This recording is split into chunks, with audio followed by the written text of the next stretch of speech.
I'm David Volk, a voice of the resistance, albeit a strange and silly one. Today I go into the way back machine for the post I lost at Christmas Carol Roulette, and not even my jelly donut can ease the pain. It's no easy task, but for many years now I've been able to make it several weeks into the holiday season before I hear my first holiday tune. Considering that I work in retail, that's a major achievement. Not something I'd want written on my tombstone, mind you, but still pretty impressive. Maybe it's luck.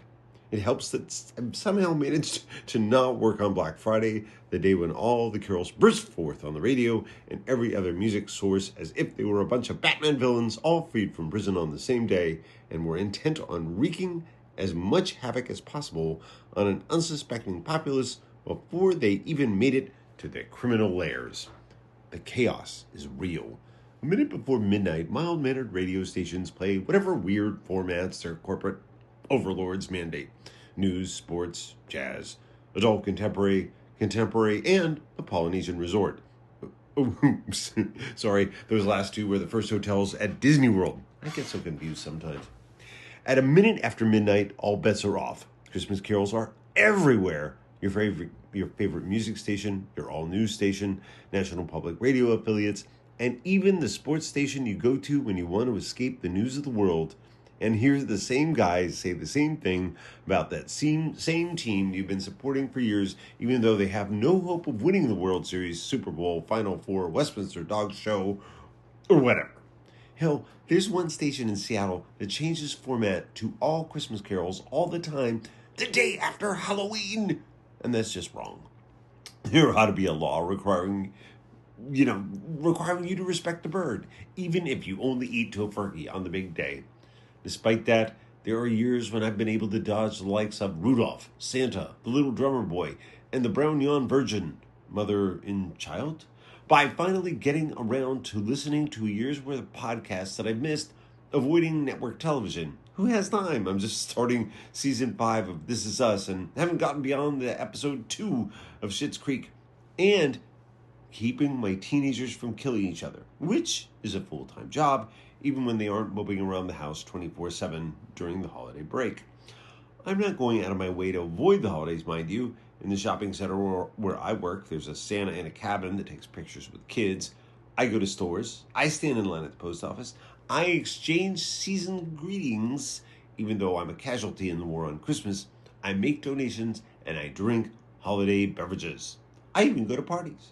I just don't seek out the Three Wise Men, silver bells, or a white Christmas.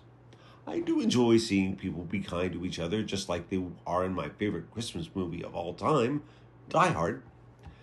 Still, there have been years when I can go until Christmas Day when every station in Seattle, and yes, I do mean every station in Seattle, drops its regular format and plays nothing but Christmas music for 24 hours.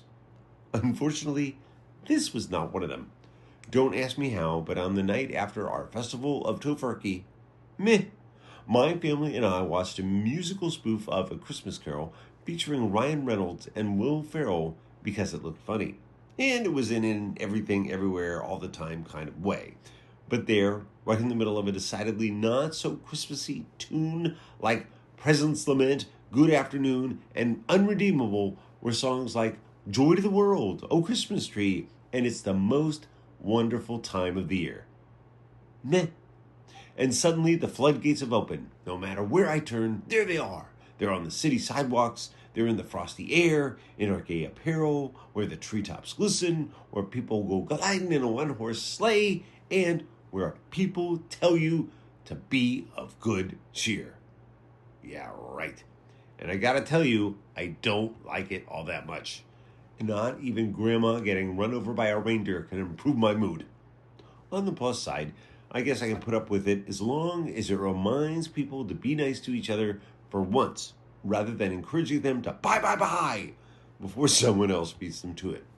Still, if I had my way, more carols would be like Ellen Sherman's take on God Rest Ye Merry Gentlemen, which goes something like this. God bless you, Jerry Mendelbaum. Let nothing you dismay. Dismay you had a rotten month, so what is there to say? Let's hope next May is better, and good things will come your way, and you won't have a feeling of dismay next May. That's all. Show's over. Nothing left to see here. Everybody head on home.